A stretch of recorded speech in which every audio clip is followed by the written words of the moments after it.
तो आज हमारे सामने है भगवत गीता का 8वां अध्याय और इसकी शुरुआत होती है अर्जुन के कुछ बहुत ही सीधे और कह सकते हैं तकनीकी सवालों से। बिल्कुल, ऐसा लगता है जैसे कोई छात्र अपने शिक्षक से परिभाषाएं मांग रहा हो। वो एक के बाद एक 7 सवाल पूछते हैं। हाँ, जैसे ब्रह्म क्या है, अध्यात्म क्या है और ये कर्म जिसका हम सब इतना जिक्र करते हैं वो असल में है क्या। एकदम। लेकिन यहाँ जो बात सबसे दिलचस्प है वो है कृष्ण का जवाब देने का तरीका।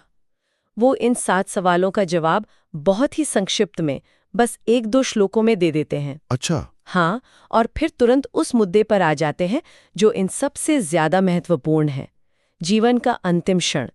उस एक पल में क्या होता है और हम उस पल के मालिक कैसे बन सकते हैं। मतलब कृष्ण परिभाषाओं में नहीं उलझते बल्कि सीधे उस ज्ञान की बात करते हैं जिसका असर सबसे ज्यादा है। तो चलिए अब आज इसी की गहराई में उतरते हैं। गीता के अनुसार जीवन की इस सबसे बड़ी परीक्षा की तैयारी आखिर की कैसे जाए। तो इस अध्याय का सबसे बड़ा, सबसे मुख्य संदेश क्या है। कृष्ण एक बहुत ही मजबूत दावा करते हैं। वो कहते हैं अंत काले चमा में विस्मरण मुक्त्वा कलेवरम।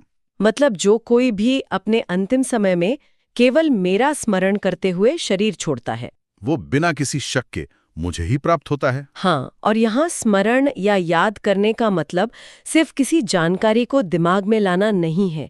ये इससे कहीं ज्यादा गहरा है। अच्छा। कृष्ण अगले ही श्लोक में कहते हैं यम यम वापि स्मरण भावम त्यजत्यन्ते कलेवरम।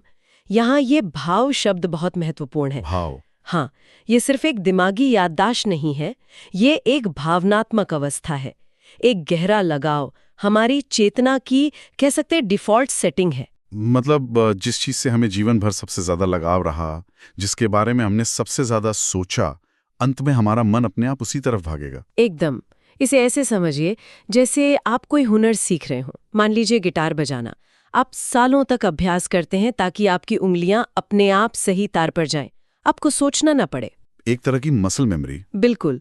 कृष्ण यही कह रहे हैं कि हमारी चेतना भी एक मांसपेशी की तरह है। हम जीवन भर जिस भाव की ट्रेनिंग इसे देते हैं, चाहे वो गुस्सा हो, लगाव हो, दौलत की चिंता हो या फिर भक्ति हो, अंतिम समय में ये अपने आप उसी भाव की तरफ चली जाएगी। वाह, ये तो एक तरह की आध्यात्मिक न्यूरोलॉजी हो गई। हाँ, ये कोई चमत्कार नहीं है। बिल्कुल। तो मृत्यु का क्षण कोई अचानक होने वाली घटना नहीं, बल्कि पूरे जीवन का क्लाइमैक्स है। एक तरह का कॉस्मिक रिपोर्ट कार्ड। पर इसमें एक सवाल उठता है। हमने कई कहानियों में सुना है कि बड़े बड़े पापी भी अंतिम क्षण में भगवान का नाम लेकर तर जाते हैं। क्या गीता इस विचार का खंडन करती है? ये एक बहुत अच्छा सवाल है। देखिए, गीता इस संभावना को खारिज नहीं करती, लेकिन वो इसकी मुश्किल को उजागर करती है। वो कहती है सदा तद्भावा भावेतः।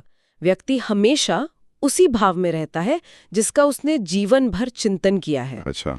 तो किसी ऐसे व्यक्ति के लिए जिसने पूरा जीवन नफरत या लालच में बिताया हो, उसके लिए अंतिम क्षण में अचानक से ईश्वर का प्रेमपूर्ण स्मरण करना वो लगभग असंभव है। उसका मन उसे खींचकर वापस उन्हीं पुरानी आदतों की ओर ले जाएगा। मतलब तैयारी पूरी जीवन भर करनी होती है, वो अंतिम क्षण तो सिर्फ फाइनल एग्जाम है। बिल्कुल। इसी तैयारी से जुड़ा हुआ कर्म का विचार है। स्रोतों में कर्म की बड़ी अनोखी परिभाषा दी गई है। आमतौर पर हम कर्म को अच्छा या बुरा काम समझते हैं। हाँ, एक्शन या रिएक्शन। पर यहाँ कृष्ण कहते हैं कि भूत भावोद्भव करो विसर्ग कर्व संगीता, यानी प्राणियों के अस्तित्व को उत्पन्न करने वाला जो त्याग है वो कर्म है। ये थोड़ा जटिल है। हाँ, ये बहुत गहरा है। इसका मतलब है कि कर्म सिर्फ वो नहीं है जो हम करते हैं, बल्कि कर्म वो रचनात्मक शक्ति है जो हमारे भौतिक और सूक्ष्म शरीर का निर्माण करती है। मतलब वो क्रियाएं जो हमारे होने का, हमारे भाव का निर्माण करती हैं। एकदम। जैसे अंग्रेजी में रन शब्द के 500 से ज्यादा अर्थ हो सकते हैं और सही मतलब प्रसंग से पता चलता है, वैसे ही संस्कृत में कर्म जैसे शब्दों के कई स्तर हैं। ठीक है। तो अगर हमारा अंतिम भाव ही सब कुछ तय करता है और वो भाव हमारे जीवन भर के कर्मों और विचारों का नतीजा है, तो सवाल ये है कि इस भाव को साधा कैसे जाए। इस चेतना रूपी मांसपेशी को ट्रेन करने का तरीका क्या है? हाँ, बिल्कुल। कृष्ण यहाँ मुख्य रूप से 2 रास्ते बताते हैं। पहला रास्ता है जिसे हम ध्यान योग या अष्टांग योग कह सकते हैं। ये बहुत ही तकनीकी और अनुशासित मार्ग है। तकनीकी कैसे? कृष्ण बताते हैं कि योगी अपनी सभी इंद्रियों को बाहर की दुनिया से खींच लेता है, मन को हृदय में स्थिर करता है, फिर अपनी जीवन ऊर्जा यानी प्राण को भौहों के बीच आज्ञा चक्र में स्थापित करता है और फिर ओम का उच्चारण करते हुए परम सत्ता का ध्यान करता है। एक मिनट रुकिए, ये तो सुनने में ही लगभग असंभव लग रहा है। आज का इंसान जो ऑफिस की डेडलाइन, ट्रैफिक और पारिवारिक जिम्मेदारियों में फंसा है, वो अपने प्राणों को भौहों के बीच कैसे स्थापित करेगा? आपने बिल्कुल सही नस पकड़ी है। ये एक ओलंपिक स्तर की मानसिक एकाग्रता है। इसके लिए सालों का समर्पित अभ्यास और बाहरी दुनिया से एक तरह का अलगाव चाहिए। तो क्या ये ज्ञान सिर्फ गुफाओं में रहने वाले योगियों के लिए था? नहीं, और कृष्ण इस बात को जानते हैं। इसीलिए वो तुरंत एक दूसरा रास्ता बताते हैं, जिसे वो खुद सुलभ कहते हैं। सुलभ मतलब आसान? सुलभ यानी जो आसानी से उपलब्ध है, और वो है भक्ति योग का मार्ग। वो कहते हैं, अनन्य चेतः सततम यो माम स्मरति नित्यशः तस्याहम सुलभः। जो व्यक्ति बिना किसी भटकाव के लगातार मेरा स्मरण करता है, उसके लिए मैं सहज ही उपलब्ध हो जाता हूँ। यहाँ सुलभ का मतलब ये नहीं है कि अभ्यास में मेहनत नहीं लगती, बल्कि इसका मतलब है कि अभ्यास की उपलब्धता आसान है। अच्छा, तो फर्क पहुंच का है? हाँ, ध्यान योग के लिए एक खास तरह का माहौल और तैयारी चाहिए, जबकि भक्ति योग वो कहीं भी कभी भी शुरू किया जा सकता है। एकदम सही। आप अपने ऑफिस में काम करते हुए, बस में सफर करते हुए या घर पर खाना बनाते हुए भी मन से ईश्वर का स्मरण कर सकते हैं। भक्ति योग की यही खूबसूरती है। ये कुछ ऐसा है जैसे पूरे दिन काम के बाद घर आकर हम अनजाने में ही अपना फोन उठा लेते हैं और सोशल मीडिया स्क्रॉल करने लगते हैं। बिल्कुल। क्यों?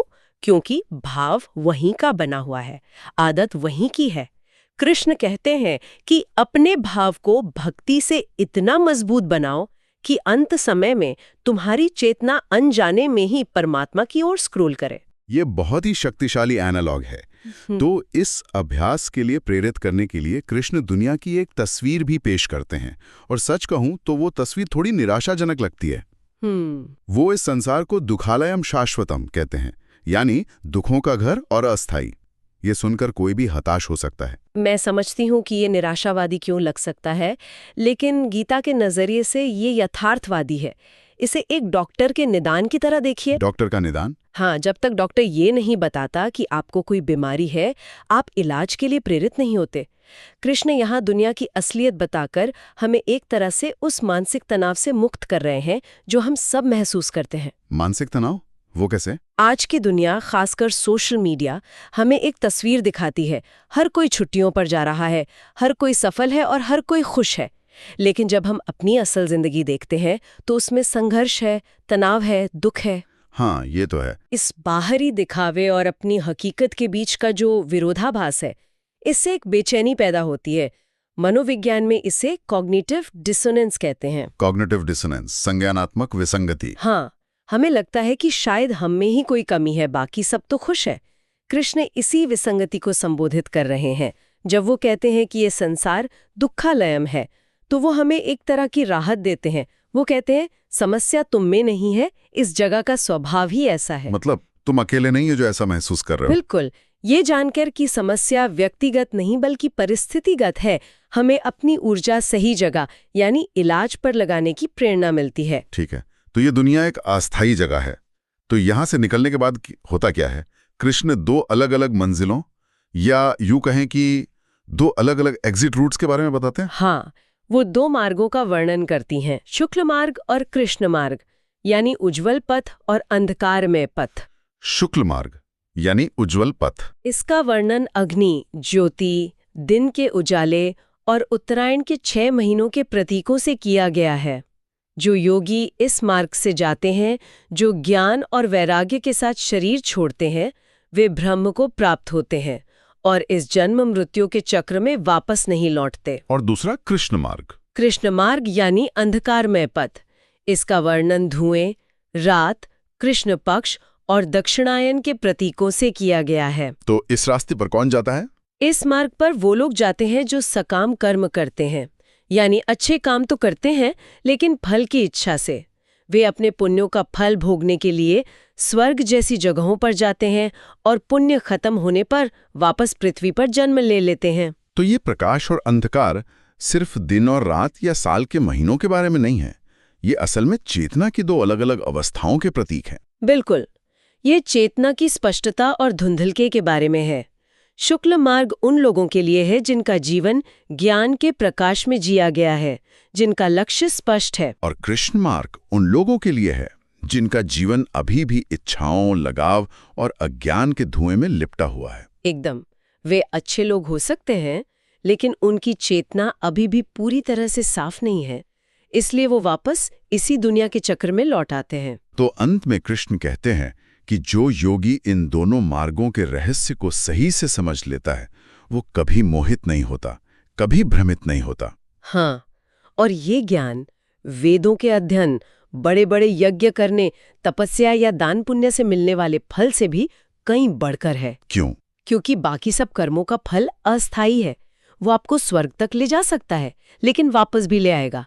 पर ये ज्ञान, ये समझना कि चेतना को कैसे साधना है और उसका अंतिम लक्ष्य क्या है, ये योगी को सीधे परम पद तक ले जाता है, जहां से वापसी नहीं होती। यही जीवन का अंतिम रहस्य है, अपने अंतिम क्षण का और अपनी अंतिम गति का स्वामी बनना। बिल्कुल। तो आज की इस चर्चा के बाद एक विचार सोचने के लिए छोड़ जाते हैं।